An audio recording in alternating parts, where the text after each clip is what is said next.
All right, so welcome everybody tonight. Thank you for coming out here supporting the York Jianghu film. And this is truly a very meaningful project. And Doug and Danny, they're both my students, and they work really, really hard on this. This really brings a lot of awareness when it comes out. We really can't wait for it to come together. 2 years ago, when they first started, it was just a concept.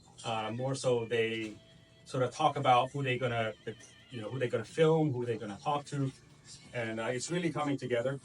And yeah, like I said, we can't wait for it to be put together. My name is Vincent Mei, and Debbie call me Shifu, but you can just call me 老师. I think I'm too young to be called Shifu, and too much pressure.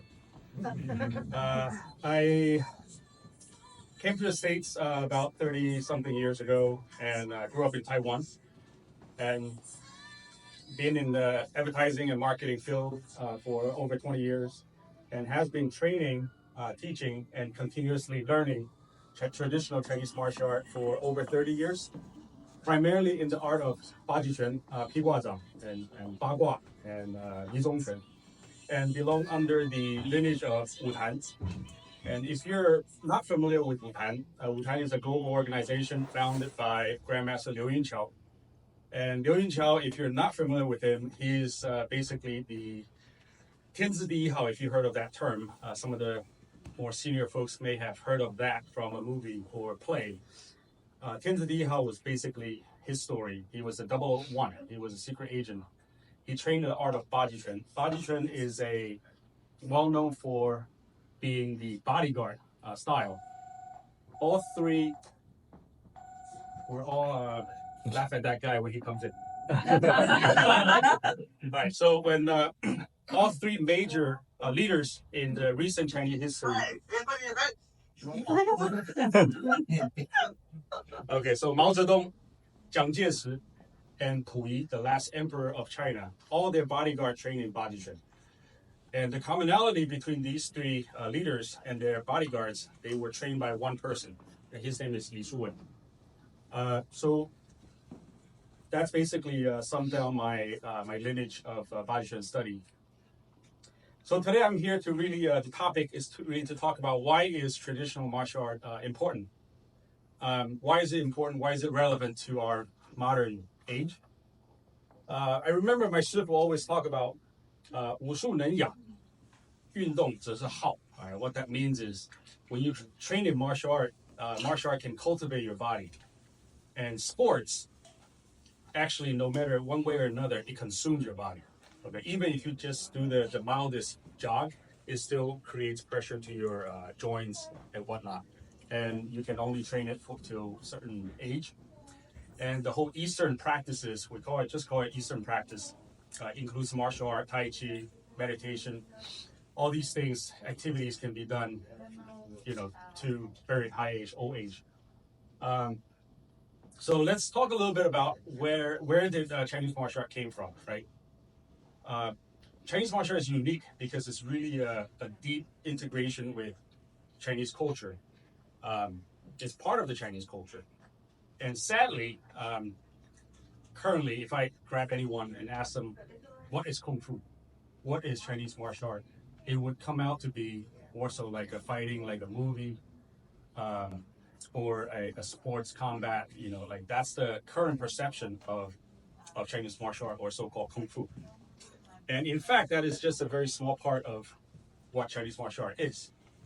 And where did Chinese martial art came from? It actually came from the battlefield. Dated back 3,000 years ago. It was a killing knowledge, killing technique. And over 2,000 of years of evolution, with China having all these major theories, philosophies being integrated with Chinese martial art, it evolved like no others. There are martial art around the world. Every culture has their own martial art, but Chinese martial art is unique, mainly because there were, for example, Ru Si Dao, right? So there is Confucianism, Taoism, Buddhism, and then there's medicine. There is Bingjia, meaning the warfare strategy. So all of these had heavily influenced Chinese martial art. So dated back when it was still battlefield techniques, it evolved into a warfare strategy. Even till today, all the major military schools around the world has to study 孙子兵法, which is the art of war. And the essence of the book is basically to say 止戈为武, right? The highest level of strategy is to avoid war. And by strengthening yourself, you can avoid conflict, right? So that's basically the essence of the book, and which is what contributes to the Cold War. If you have 3 nuclear bombs, I'm going to have 3. If you have 4, I'm going to make 1 more. So the equal balance. So that's the key word, balance, right? Balance is in every Chinese person's mindset. As long as you're raised by Chinese parents, you probably have that in you, balance, right? So from something that was developed on the battlefield, it became 止戈为武. So you're going to use your martial art to stop war. And then Confucianism came in, integrated with the education system. Confucius say, to create the perfect human, to raise a perfect human, to educate the perfect human, you have to educate in all aspects. You have to train in both martial and also scholastic. So that's the balanced mindset. It's just over the history, this kind of mindset kind of got lost a little bit.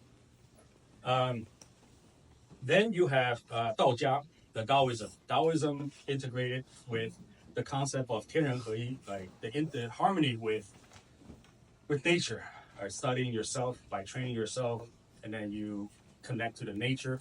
And most of all, you basically understand yourself, and through meditation to understand, the qi, the Dao, what do you call it?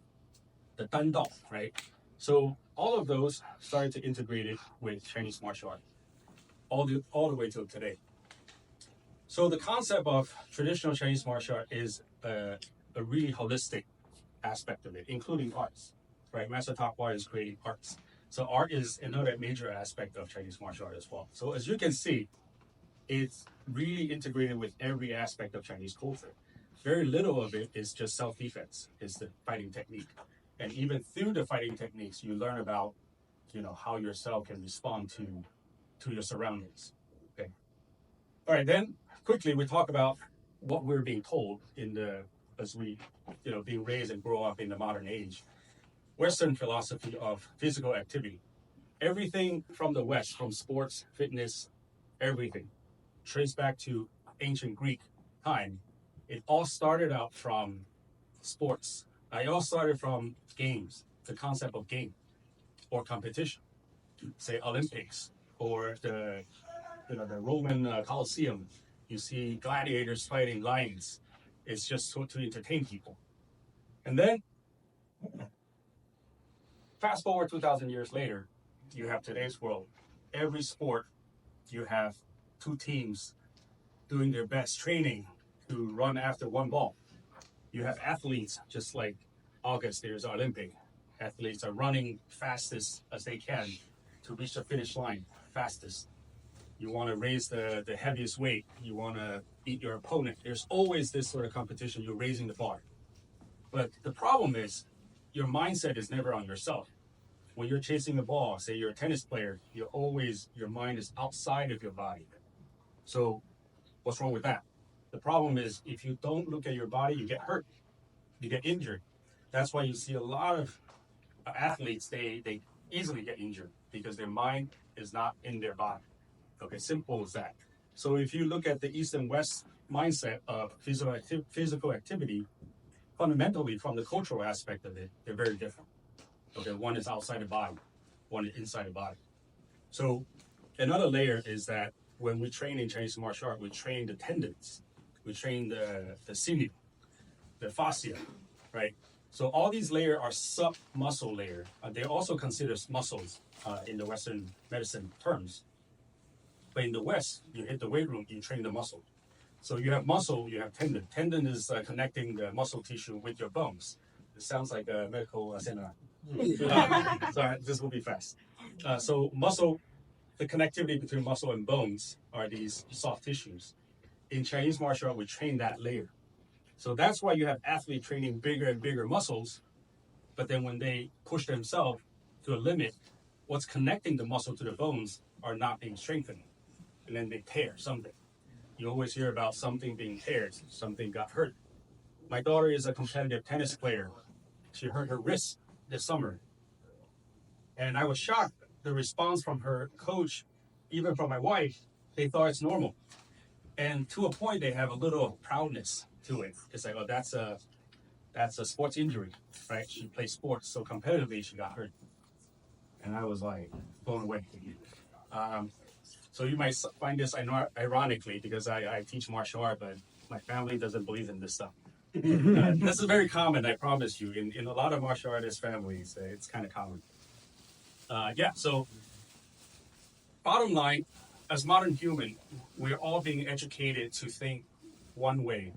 I'm not saying what's right or wrong, is that we're being limited by our options, right? There's this whole vast of knowledge of body cultivation, body protection. Everything we do in Chinese martial art is about starting from yourself, focus on yourself, protecting your body. Everything on the other side is not. So to find a balance, I always believe in balance. So you need to do both, right? But we're missing this whole other options, right? So I think this is something that we really need to save, to preserve. Even by having a documentary film to drive awareness to traditional Chinese martial art, how it came to New York 50 years ago, 60 years ago. And I think this is a very important project. That's why I'm solely supporting this project. And it really, segue really well into the project that I work on. Earlier this year, I started TsangWuGe. TsangWuGe, we call it the Vault. Basically, it's a 501c nonprofit organization. And we're the fiscal sponsor of 纽约江湖. Thank you, Shifu. So TsangWuGe, basically, it's a university. It's an online university. It has all these majors. And we find the best teachers in the world to document everything they teach with a curriculum, put it on the cloud, and then open to the world. So this Chinese treasure knowledge can be spread across the world. And we help Chinese-only speaking masters, teachers, to translate their lessons. So people from Romania, so in the countryside of France, they can all learn these arts.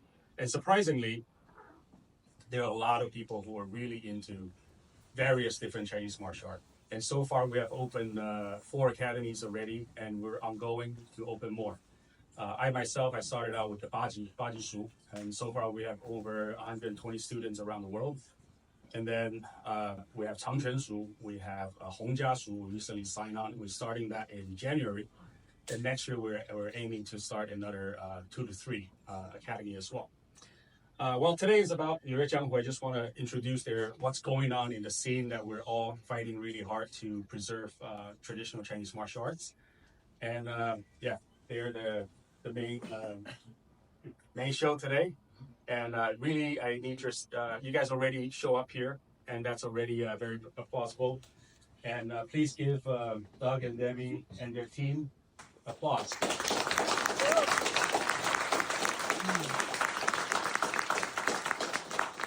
Thank you. All right. Okay, and that's it. I'm done.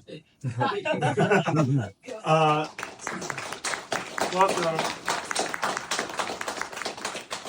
Just to reinforce him, you see how big I am? You see how small he is? He has thrown me tons of times. So everything he says is true. Yeah, he's throwing me across the room.